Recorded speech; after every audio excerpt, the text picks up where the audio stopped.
yang akan terlihat sebagai imam sekaligus khotib adalah Al-Ustaz Muhammad Ali Irsyad dengan muadzin Bapak Walijan. Selanjutnya poin yang kedua berkaitan dengan pengajian pembahasan akad kepada raya besok pada hari akad tanggal 21 Juli 2024 bertempat di Musola Sakinah Ketandan RT 4. Seperti biasa dimulai jam 5:30 sampai dengan jam 6:30 pagi dan insya Allah akan bersama Bapak Ustaz Dr. Al-Syedzi Anas Mahzuri. Selanjutnya ketiga, perlu kami ingatkan kepada seluruh jamaah bahwa nanti malam Jumat malam Sabtu di Masjid Al-Iqad diadakan kajian tafsir Quran, waktunya pada sholat maghrib sampai dengan menjelang sholat isya. Dan insya Allah akan bersama Bapak Dr. Al-Syedzi Asghari Siraj. Untuk itu monggo kepada jamaah sekalian ada waktu kami mohon kehadirannya untuk bersama-sama di kajian tafsir Quran tersebut. Terima kasih. Yang terakhir, bahwa satu masjid sampai pada bulan Ramadan yang lalu berjumlah Rp50.014.200.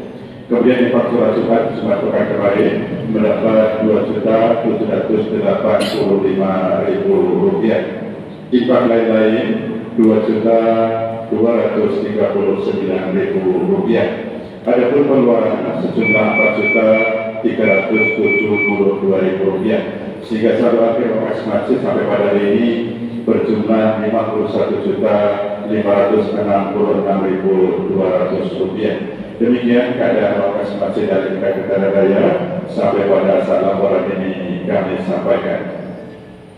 Untuk selanjutnya sebelum sholat Jumat kita mulai kepada seluruh jamaah kami mohon untuk mengibadah satu di depan yang masih kosong. Kemudian bagi jamaah yang berkomunikasi untuk tidak terpaling aktifan terlebih dahulu agar tidak mengganggu ataupun mengurangi kesukaan kita di dalam kita menjalankan ibadah sholat Jumat pada siang hari ini. Baiklah, karena waktu sudah memasuki untuk itu sudah akan sekalian mulai kepada Al-Ustaz Muhammad Ali Irsyad maupun Bapak Walijan disilakan. Sekian umat tersalihkan atas nama tabligh kami mengucapkan banyak terima kasih. Assalamualaikum warahmatullahi wabarakatuh.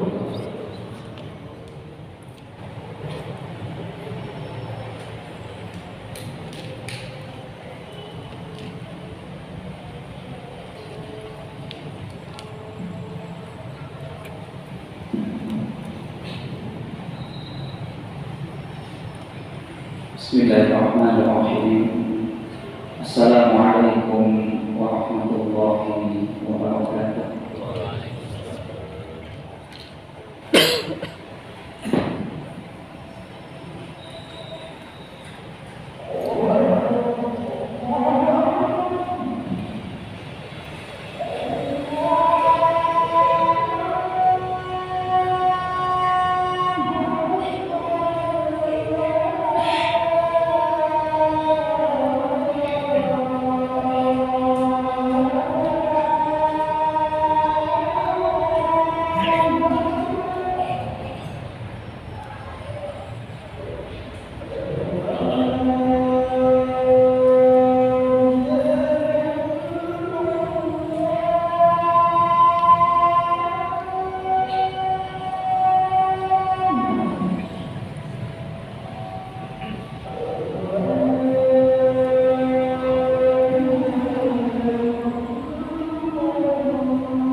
إن الحمد لله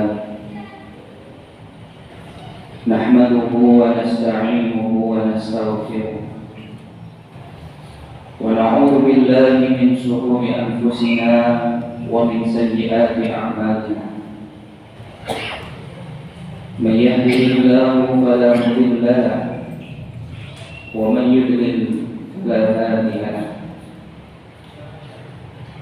أشهد أن لا إله إلا الله وحده لا شريك له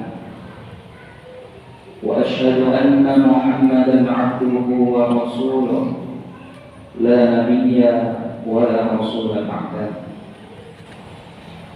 الذي بلغ الرسالة وأدى الأمانة ونصح الأمة وجاهد في الله حق جهاده حتى تركنا على محجة البيضاء ليلها كنهارها لا يزيغ عنها إلا هالك صلى الله عليه وعلى آله وصحبه ومن سار على نهجه وتبع سنته وسلك طريقه ونهج منهجه بإحسان إلى يوم الدين. أما بعد فيا أيها الحاضرون أوصي نفسي وإياكم بتقوى الله فقد فاز المتقون فإن مع الذين اتقوا والذين هم محسنون. فقد قال الله تعالى في القرآن الكريم أعوذ بالله من الشيطان الرجيم يا أيها الذين آمنوا اتقوا الله حق تقاته ولا تموتن إلا وأنتم مسلمون. وقال تعالى في آية أخرى يا أيها الذين آمنوا اتقوا الله ولتنظر نفس ما قدمت لغد واتقوا الله إن الله خبير بما تعملون. وقال رسول الله صلى الله عليه وسلم في حديث الشريف اتق الله حيثما كنت وأتبع السيئة الحسنة تمحها وخالق الناس بخلق حسن. صدق الله العظيم وصدق رسوله النبي الكريم. Ma'asyiral muslimin rahimakumullah. Puji dan syukur tidak henti-hentinya kita panjatkan kepada Allah Subhanahu wa taala. Begitu banyak nikmat yang telah digelontorkan oleh Allah Subhanahu wa taala kepada kita. Mulai dari nikmat keimanan, nikmat kesehatan, nikmat kesempatan, sehingga kita dimudahkan oleh Allah Subhanahu wa taala untuk menjalankan salah satu kewajiban kita sebagai seorang muslim, yakni menjalankan ibadah salat Jumat. Kenikmatan itu harus senantiasa kita syukuri, karena banyak di luar sana orang yang diberikan Allah Subhanahu wa taala kesehatan dan mengaku dirinya sebagai seorang muslim, namun untuk melaksanakan ibadah sholat Jumat sangat berat untuk melangkahkan kakinya. Oleh karena itu, dengan kenikmatan yang begitu banyak diberikan oleh Allah Subhanahu wa taala kepada kita, harus mengantarkan diri kita menjadi pribadi yang senantiasa meningkatkan keimanan dan ketakwaan kita kepada Allah Subhanahu wa taala. Salawat dan salam semoga tetap terlimpah curahkan kepada junjungan kita Nabi Agung Muhammad sallallahu alaihi wasallam. Beliaulah yang telah mengantarkan kita dari zaman jahiliyah menuju zaman yang terang benderang, yakni zaman Islamiyah. Semoga kita diakui sebagai umat Nabi Muhammad sallallahu alaihi wasallam dan telah mendapatkan syafaatnya kelak yaumul qiyamah. Ma'asyiral muslimin rahimakumullah, berdasarkan kalender Hijriah global tunggal yang dipedomani oleh Muhammadiyah, saat ini kita berada di tanggal 13 Muharram 1456 Hijriah. Saat ini tentu kita baru saja mengalami pergantian tahun dan masih berada di awal tahun Hijriah. Bagi seorang mukmin, pergantian tahun itu harus dimaknai sebagai momentum untuk mengingat 3 hal.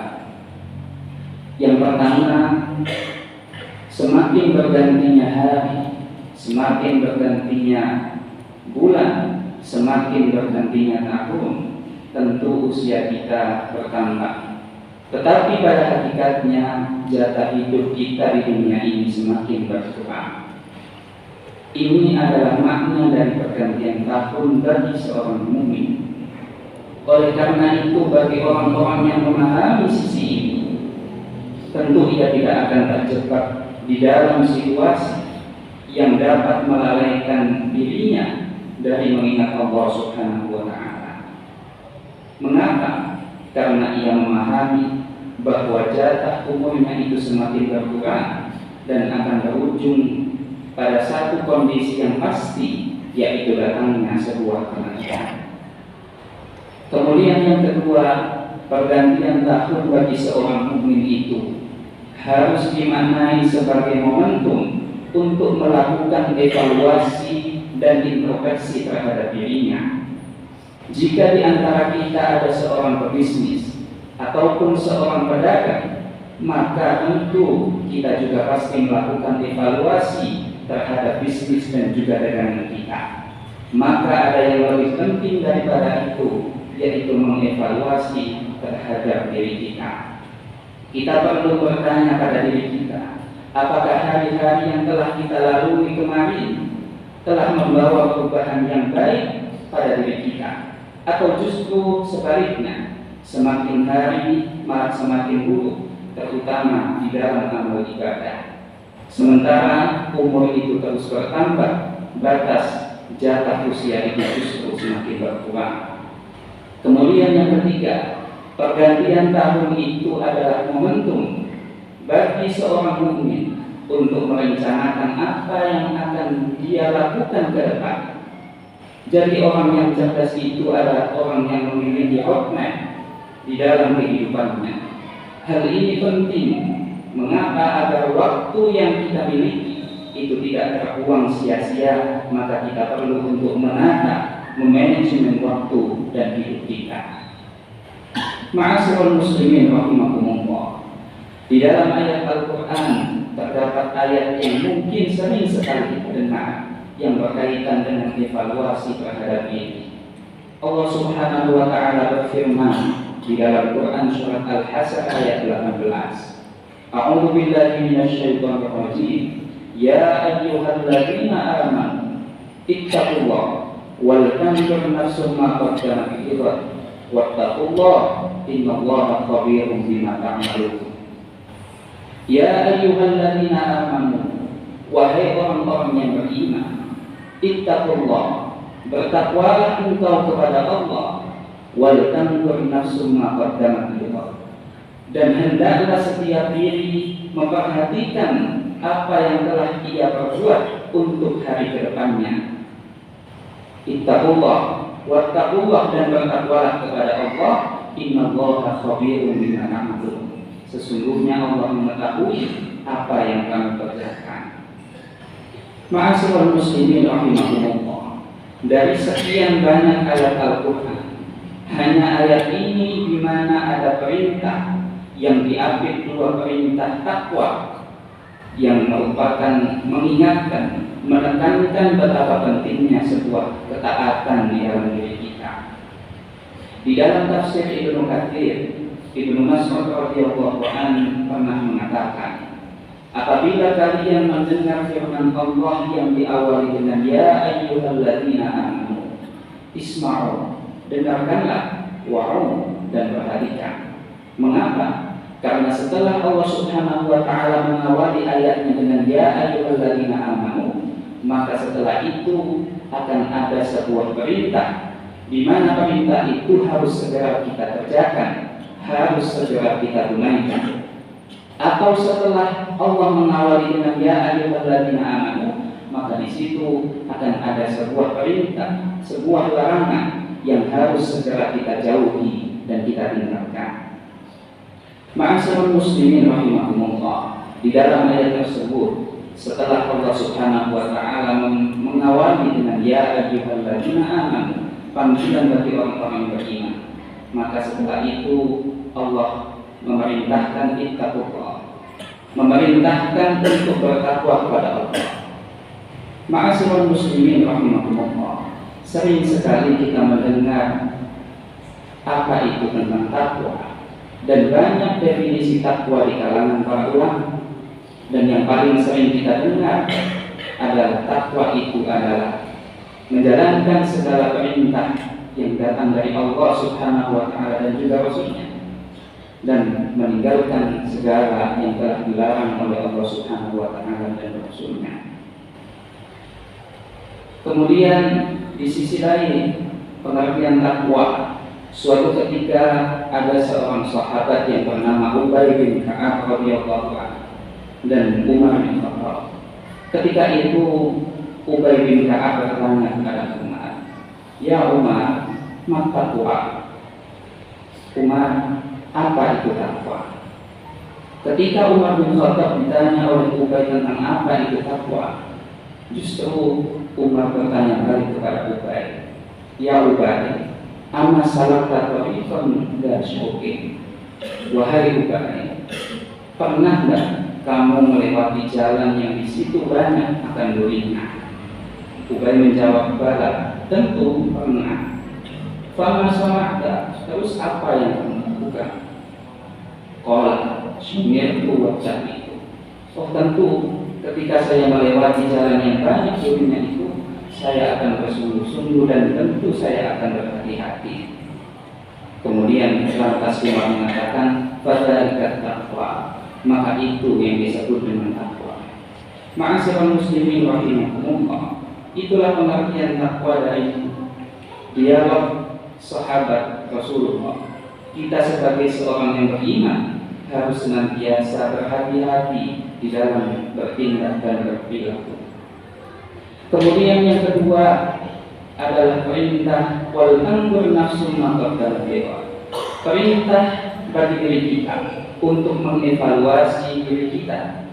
Allah Subhanahu wa taala memerintahkan kita untuk selalu mengintrospeksi diri kita, melihat apa yang telah kita perbuat untuk hari esok, lebih-lebih hari akhirat nanti. Mengapa? Karena setiap amalan perbuatan kita di dunia ini akan kita pertanggungjawabkan di hadapan Allah. Oleh karena itu, kita harus selalu memperhatikan, memperbaiki amalan-amalan perbuatan kita. Amalan-amalan yang sudah baik tentu harus kita lanjutkan dan terus kita tingkatkan. Dan sebaliknya, amalan yang buruk itu harus segera kita jauhi dan kita tinggalkan. Oleh karenanya kita perlu melakukan muhasabah untuk menghadapi episode-episode kehidupan kita ke depan, sampai kita menemui akhir yang baik, husnul khotimah, dan itu menjadi harapan terbesar kita. Kita ingin mengakhiri hidup sementara kita di dunia ini di dalam keadaan bertauhid kepada Allah Subhanahu wa taala. Kemudian perintah yang ketiga, Allah mengulangi wattaqullah, dan bertakwalah kepada Allah. Dan keempat adalah Allah, innallaha khabirun bima ta'malun. Allah mengingatkan kita bahwa Allah itu Maha mengetahui segala apa yang kita kerjakan. Tidak ada satupun perbuatan kita, baik itu yang nampak maupun yang tersembunyi, yang luput dari pengetahuan Allah Subhanahu wa taala. Maka marilah kita senantiasa menjaga keikhlasan kita di dalam beramal dan berbuat kebajikan semata-mata hanya untuk Allah Subhanahu wa taala. Barakallahu li wa lakum fil Qur'anil 'azim wa nafa'ani wa iyyakum bima fihi minal ayati wa dzikril hakim. Aqulu qawli hadza wa astaghfiru innahu huwal ghafurur rahim.